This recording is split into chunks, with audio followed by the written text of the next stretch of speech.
Assalamu alaikum. Anxiety. Anxiety is a feeling of uneasy such as worry or fear that can be mild or severe.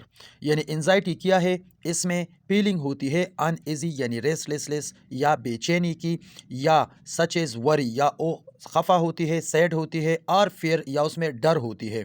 That can be mild और saviour, और ये mild भी होती है और saviour भी होती है, यानी कम भी हो सकता है ये अलामत और ज़्यादा भी हो सकता है। Every one has feeling of anxiety at some point in the their life, यानी लाइफ की किसी भी पॉइंट्स में किसी को भी एनजाइटी हो सकती है।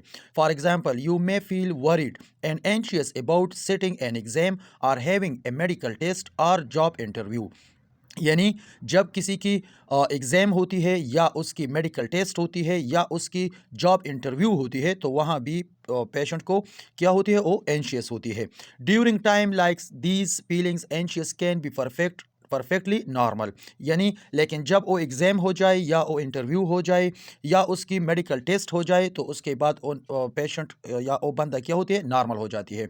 However some people find it hard to control their worries, लेकिन इनमें कुछ लोग ऐसे होते हैं जिसके लिए वो डिफ़िकल्ट होती है उस वरीज़ को, उस सैड पन को या उस डर को भूलना मुश्किल हो जाती है। Their feelings of anxiety are more constant and can often affect their daily life, और उस बंदे में वो डर कांस्टेंट हो जाती है, मुस्तकिल रह जाती है, जिसकी वजह से उसकी डेली लाइफ जो है वो इफ़ेक्ट हो जाती है। Anxiety is the main symptom of several conditions, including panic disorder, phobias, post traumatic stress disorders. यानी एंजाइटी क्या है? मेन सिम्टम्स है ऑफ सेवरल कंडीशंस, ये मुख्तलिफ कंडीशंस की एक सिम्टम्स है, अलामत है। How the information in this section is about a specific condition called generalised anxiety disorder, GAD. यानी इस सेक्शंस में अब हम क्या पढ़ेंगे? जनरलाइज्ड एंजाइटी डिज़ार्डर्स क्या है, ये अब आगे इस सेक्शंस में हम पढ़ेंगे। Generalised anxiety disorder GAD. Generalised anxiety disorders यानी कैट क्या है, तो चलो पढ़ते हैं। GAD is a long term condition that causes you a feel anxious about a wide range of situations and issues rather than one specific event।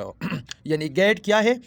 इसमें long term conditions ऐसी होती है जिसमें वो पेशेंट्स क्या फील करते हैं, एंशियस फील करते हैं। People with get feel anxious most days and often struggle to remember the last time they lived relaxed. यानी इसमें ज़्यादातर पेशेंट क्या होती है, एंशियस होती है, और उसमें वो स्ट्रगल करती है कि वो दिन याद करे जिस दिन वो रिलैक्स था। GAD can cause both psychological, mental and physical symptoms. GAD में क्या होती है? इसमें फिजियोलॉजिकल और मेंटल यानी फिजिकल और साइकोलॉजिकल दोनों सिम्टम्स मौजूद होती है। ऐसे पेशेंट्स में GAD symptoms vary from person to person but can include, यानी गेट में क्या होती है, सिम्टम्स पर्सन टू पर्सन मुख्तलिफ होती है। फीलिंग्स रेस्टलेस और वरीड, यानी इसमें रेस्टलेसनेस या वरीड फीलिंग होती है। What causes GAD? अब गेट क्या काज करते हैं? The exact cause of GAD is not fully understood, although it's likely that a combination of several factors plays a role। यानी GAD की exact cause unknown है, ununderstood है, लेकिन इसमें बहुत सारे फैक्टर्स जो है वो इसमें रोल अदा करते हैं। An imbalance of the brain chemicals serotonin and noradrenaline which are involved in the control and regulation of mood। यानी इसमें केमिकल ब्रेन केमिकल्स जो है, फॉर एग्जांपल सेरोटोनिन और नॉर एड्रेनलिन, ये भी इन्वॉल्व होती है क्योंकि ये मूड को कंट्रोल करते हैं। The genes you inherit from your parents you are estimated to be 5 times more likely to develop GAD if you have a close relative with the condition। ये जीन्स की through inherit भी हो सकती है parents से, अगर किसी parents में ये डिजीज़ मौजूद हो या क्लोज रिलेटिव में। Having a history of stressful और traumatic experiences such as domestic violence, या किसी पेशेंट्स को क्या हो, डोमेस्टिक वायलेंस उसके साथ हुआ हो, तो उसके इफ़ेक्ट की वजह से भी पेशेंट्स को क्या हो सकती है, एंजाइटी हो सकती है।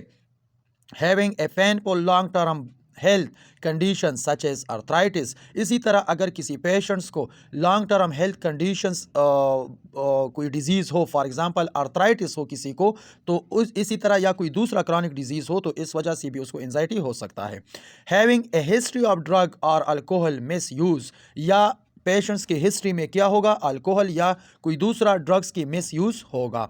However many people develop GAD for no apparent reason, लेकिन कुछ पेशेंट्स ऐसे होते हैं जिनमें गेट की कोई अपेरेंट रीज़न नहीं होता। GAT is a common condition estimated to affect about 1 in every 25 pupils। यानी GAT क्या है, ये एक कॉमन कंडीशंस है और ये तकरीबन 25 लोगों में एक लोगों को मौजूद होती है। Slightly more women are affected than men and the condition is more common in people between the ages of 35 and 55। यानी ये क्या होती है, ये मेल की निस्बत वमेन में ज़्यादा होती है और इस कौन सी एज में होती है, 35 से लेकर 55 एज के दौरान ये कॉमन होती है। हाउ गेट इज ट्रीटेड, अब गेट को हम किस तरह ट्रीट करेंगे। Several different treatments are available that can help ease your symptoms. These include, यानी मुख्तलिफ़ किस्म की ट्रीटमेंट्स मौजूद है जिसकी थ्रू हम इस सिम्टम्स को रिमूव कर सकते हैं। Psychological therapy such as cognitive behavioural therapy CBT, यानी एक साइकोलॉजिकल थेरापी होती है जो साइकोलॉजिस्ट सरंजाम देते हैं मुख्तलिफ साइकेट्रिक हॉस्पिटल्स में, जिसको हम क्या कहते हैं, CBT कहते हैं। मेडिकेशंस में क्या है, such as a type of antidepressant called selective serotonin reuptake inhibitors, यानी SSRIs। यानी SSRIs मेडिसिन्स है जो हम जिसको हम एंटी डिप्रेसेंट ड्रग्स कहते हैं, ये हम ऐसे पेशेंट्स को इस्तेमाल कर सकते हैं। There are also many things you can do yourself to help reduce your anxiety, such as going on a self-help course, exercising regularly, stopping smoking, and cutting down on the amount of alcohol and caffeine you drink. With treatment, many people are able to control their levels of anxiety। यानी treatment के साथ बहुत सारे लोग जो है वो क्या करते हैं, अपनी एंजाइटी को कंट्रोल करते हैं। However, some treatments may need to be continued for a long time।